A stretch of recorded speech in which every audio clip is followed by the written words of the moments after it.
Populism is not a threat to democracy. Populism is democracy. I now look to Mr. Winston Marshall to close the case for the opposition.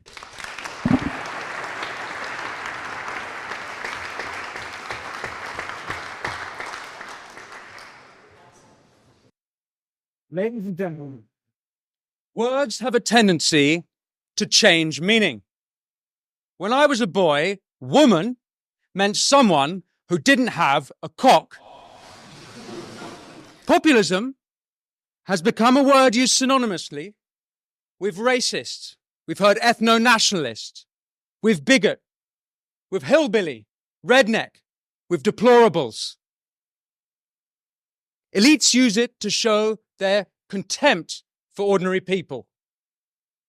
This is a recent change.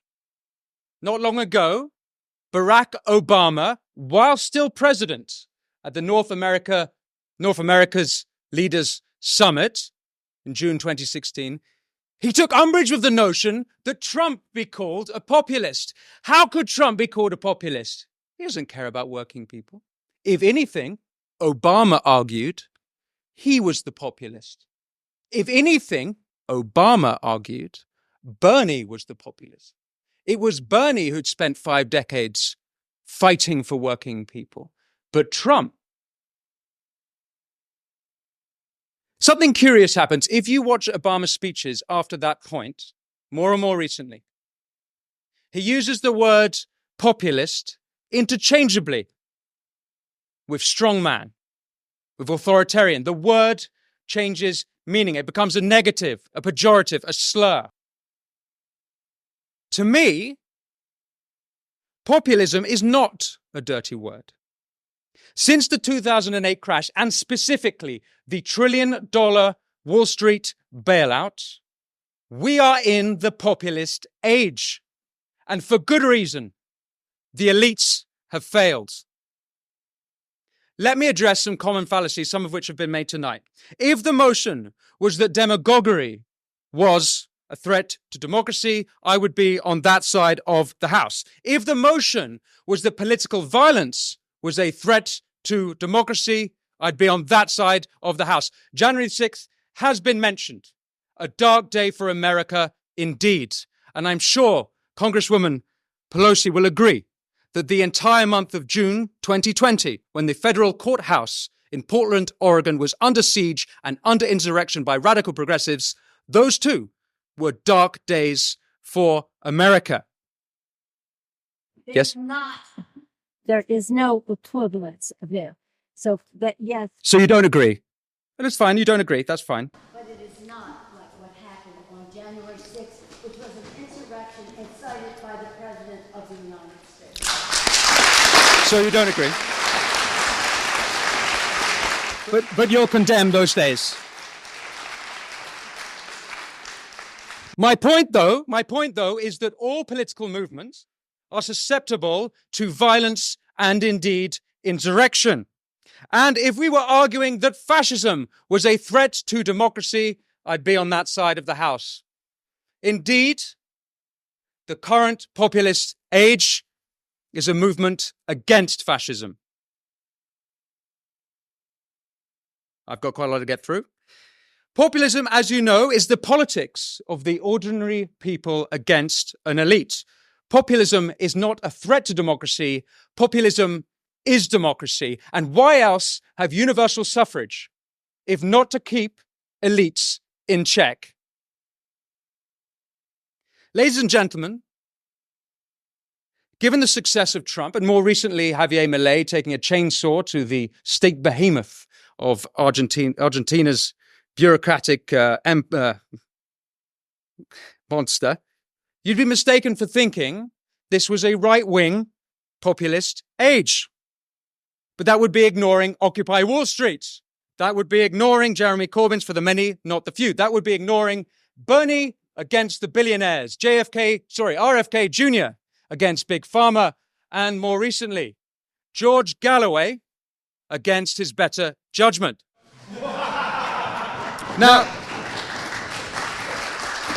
all of them, including Galloway, recognized genuine concerns of ordinary people being otherwise ignored by the establishment. I'm actually rather surprised that our esteemed opposition, Congressman Pelosi, is on that side of the motion. I thought the left was supposed to be anti-elite. I thought the left was supposed to be anti-establishment. Today, particularly in America, the globalist left have become the establishment. I suppose for Ms. Pelosi to have taken this side of the motion, she'd be arguing herself out of a job. But it's here in Britain where right and left populists united for the supreme act of democracy, Brexit. Polls have showed the number one reason people voted for Brexit was sovereignty, for more democracy. Point of information. Thank you. What was the response of the Brussels elite? They did everything in their power to undermine the democratic will of the British people, and the Westminster elite were just as disgraceful. As we've heard, David Cameron called the voters fruitcakes, loonies, and closet racists. The Liberal Democrats did everything they could to overturn a democratic vote. Keir Starmer campaigned for a second referendum. Elites would have had us voting and voting and voting until we voted their way. Indeed, that's what happened in Ireland and in Denmark. Let's look at some of the other populist movements. The Hong Konger populist revolt is literally called the pro-democracy movement. The farmer revolts from Netherlands to Germany, France, Greece to Sri Lanka. Farmers are taking their tractors to the road to protest ESG policy that's floated down to us from those all-knowing, infallible elites of Davos. The trucker movement in Canada became anti-elitist when petty tyrant Prime Minister Justin Trudeau froze their bank accounts, not the behavior of a democratic head of state. The Gilets jaunes in France, ULEZ in London, working people protesting policy that hurt them. And how are they treated? They're called conspiracy theorists. They're called far right by the mayor as well. Ladies and gentlemen, populism is the voice of the voiceless. The real threat to democracy is from the elites. Now, don't get me wrong. We need elites. If President Biden has shown us anything, we need someone to run the countries.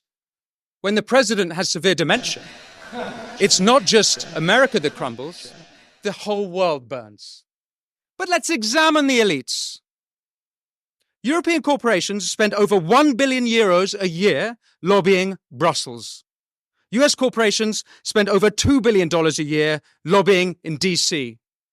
2/3 of Congress receive funding from pharmaceutical companies. Pfizer alone spent $11 million in 2021.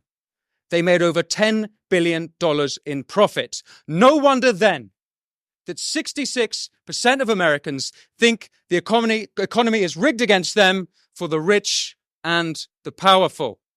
And by the way, we used to have a word for when big business and big government were in cahoots.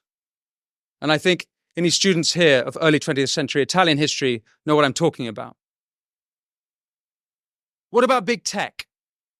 Throughout the pandemic, Biden's team, the FBI, and the Department of Homeland Security colluded with big tech in censoring dissenting voices, not kooky conspiracy theorists. People like Dr. Jay Bhattacharya, the Stanford epidemiologist. People like Harvard scientist Martin Kulldorff. People spreading true information, not misinformation, true information at odds with the government narrative.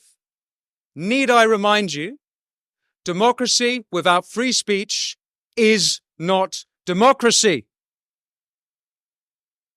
This was a direct breach, by the way, of the First Amendment.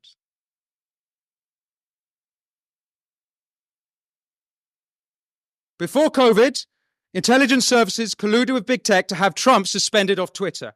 Yes, the same platform which hosted the Taliban and Ayatollah deaf to Israel Khomeini, they thought the president crossed the line when he tweeted on Jan 6th, quote, "Remain peaceful, no violence, respect the law and our great men and women in blue." That's a quote. You may be thinking now that Trump is a populist. You are right. He didn't accept the 2020 elections, and he should have. So should Hillary in 2016, so should Brussels, and so should Westminster in 2016, and so too should Congresswoman Pelosi, instead of saying the 2016 election was, quote, hijacked. Quote, hijacked. Thank you.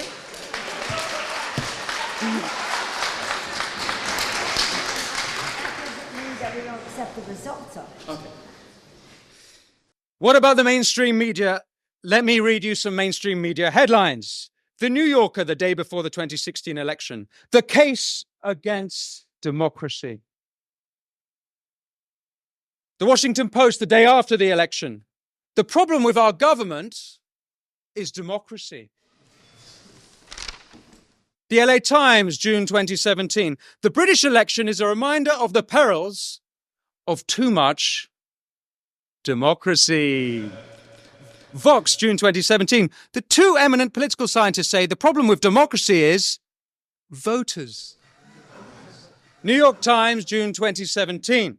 The problem with participatory democracy is the participants. Mainstream media elites are part of a class who don't just disdain populism, they disdain the people. If the Democrats had put half their energy into delivering for the people, Trump wouldn't even have a chance in 2024. He shouldn't have a chance. You've had power for 4 years.